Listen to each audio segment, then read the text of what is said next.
Are you? Good. Were you using the wrong link, maybe? Yeah, I was on the wrong Google Meet link. My bad. Oh, okay. No worries. Yep. Let's not waste time because I do have another meeting in 22 minutes, but let's don't worry. Absolutely. Yeah, no worries. Let me introduce myself. My name is Rafael. I'm one of the recruiters for Future Proofing. And today's call was meant to be just a quick call just to get to know each other a little better, just for mutual exploration. I want to learn about yourself, your experience, your background. You have a chance to understand who we are, what we do, and how we work, and whether Mhm. this type of environment feels exciting for you. I'll walk you through a process, and at the end, you can ask me any questions you want. Absolutely. Yeah. So, yeah, before we jump into your experience, I want to quickly paint a picture of what's future proofing and what makes future proofing interesting for engineers who like to work close to innovation.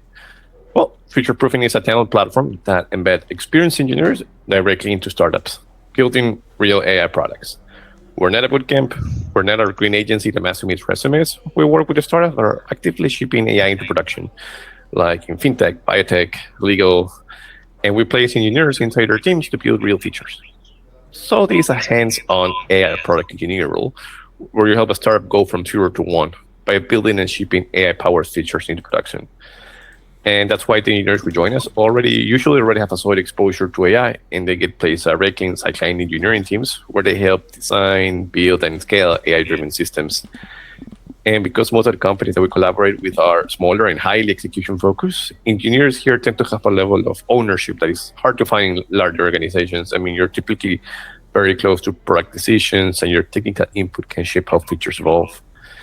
And yeah, like I say, we work with external clients and investors who are building AI startups of their own. Right now, we're doing a lot of recruiting because we have a lot of clients, but not a lot of engineers. So that's where you're coming.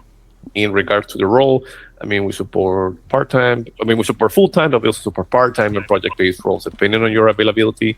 If someone tells me, for example, hey, Rafael, I'm only available to work 10 hours a week, we try to find a setup that works for them. We usually like to start with 20 hours, but this can always evolve into more hours if that's something that you would prefer.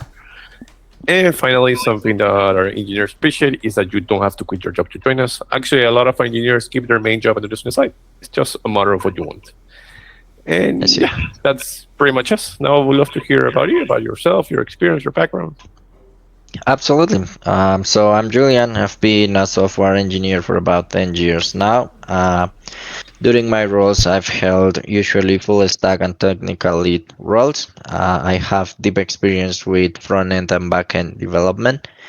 For the backend part, I've always worked with Python related technologies. I have extensive knowledge with Django, Flask, and Fast API. However, I am an open source contributor for the Django REST framework repository, so I would say I am an expert on that one field. I also have experience as a data analytics engineer, so I have worked with technologies such as PySpark, Apache Airflow, and all of these data analytics technologies, creating business insights for different areas in the market, such as health, finance, payments, and so on. On the front end, I have experience working as an engineer in JavaScript, TypeScript, more specifically using React and Vue.js technologies. I have worked with Node.js as well, so I have experience in those three frameworks in the front end and JavaScript front. And I would say I have experience as a architecture and cloud engineer. So I have worked with different cloud solutions such as AWS, Microsoft Azure, and Google Cloud as well. I have experience in different services, whether it's data analytics or just APIs such as AWS S3, AWS EC2, Lambda functions, or something more complex, such as Athena, Glue, Power BI, and all of these tools. I would say I have worked under agile environments and continuous integration approaches. So I have experience developing and creating pipelines from scratch, whether it's for unit testing or for ETL transformations of data as well. And that summarizes my career. Mhm. Awesome. Awesome. Pretty impressive. Now, tell me, Julian, now speaking more specifically maybe about AI or AI projects, Have you ever worked on something related to AI from scratch? Maybe like not maintaining it, but actually building it from zero, either like a product or a feature? Yeah, during my last 3 years, I've heavily focused on machine learning roles. So I have experience training and fine-tuning models. For example, from the Hugging Face models or just LLMs with different inputs. I have experience mostly with the transformers architecture, whether it's sequence to sequence or interpreter decoder models. And I have created AI from scratch. I also have experience with OpenCV, which is another Python framework for visual AI and any sort of AI with images and pattern recognition. Mhm. And which one would you say is the most challenging project you've worked with? I would say it was during my experience on BlockFi. It was a cryptocurrency exchange, and I was in charge of creating a trading system for their institutions. I say it was challenging because there was a lot of money on the line, so it was pretty sensitive. Also, the system had to be reliable. It means that it received more than 2,000 requests per second to process my trades over the market. And there was also a certain grade of security that needed to be placed across these transactions. So I feel this project sort of had all of the difficult things in software joined at once, which is security, sensitive information, money, and async wait calls at the same time. Mhm. Awesome. Now, Julian, now speaking more specifically about AI tools, how are you using AI tools in your development process today, or maybe in your daily coding workflow?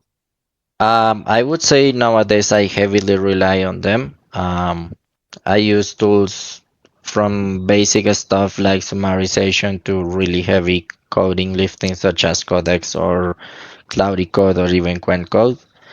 I feel I can be 10 times or even more productive than using my own knowledge. Even though I am a senior in the field, I feel with AI I can be way more productive. Mhm. Awesome. And which one would you say your favorite AI tool? Uh, I move more towards the Quen model because I feel the reasoning and the context-aware processing of this model is way more deep and less prone to hallucinations and wrong answers compared to the others. Mhm. Awesome. And tell me, Julian, what excites you the most about working on AI? Definitely the ability to be able to create more and produce more. I feel with AI that I can test ideas or maybe some prototypes that I might have in my head and be able to actually test them because now with AI I can have the time to do that. Mhm. And tell me now, speaking in terms of compensation right now, what range are you typically looking for? I would be considering roles from 5,000 to $6,500 depending on the complexity of the role. Mhm. I mean, yeah, that's very reasonable. I mean, we don't have a strict range, but most of our engineers fall between those ranges. We're per engineer first, and we present your profile to clients. We advocate for you and your rate. Compensation is always a discussion. It's never a hard limit for us, but we're trying to just have a difference in terms of compensation that I do think benefits the engineers the best. But first, let me explain how our process works.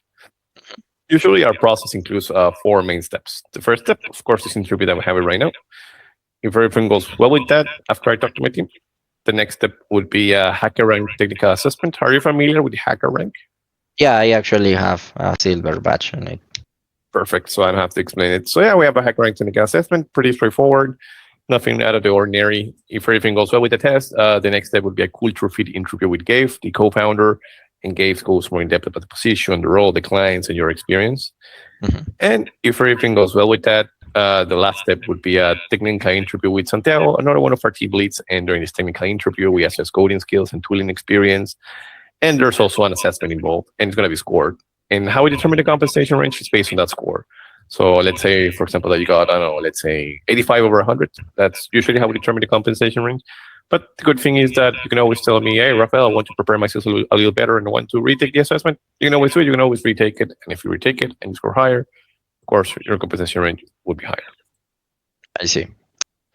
Okay, go ahead. And yeah, I mean, that's pretty much us. Like I mentioned, today's call was just meant to be just a quick call to get to know each other a little better. I don't know if you have any questions for me.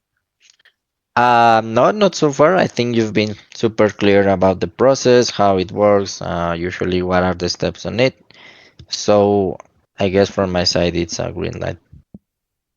Perfect. Yeah. Well, if you don't have any questions, then I'm going to, like I said, I'm going to talk to my team about the conversation that we had. And yeah, we'll get back to you with an answer as soon as possible. Absolutely. I guess then, Rafael, it was a pleasure meeting you, and I definitely look forward to hear back from you. Awesome. Yeah, it was a pleasure also meeting you, Julian. I want to thank you for joining the call. And yeah, I hope you have a great weekend. All right. Have a great weekend as well. Bye. Take care. Bye. Listo, pa. Eso estuvo rápido y sencillo, pa. Sí, pa, si es que se hace.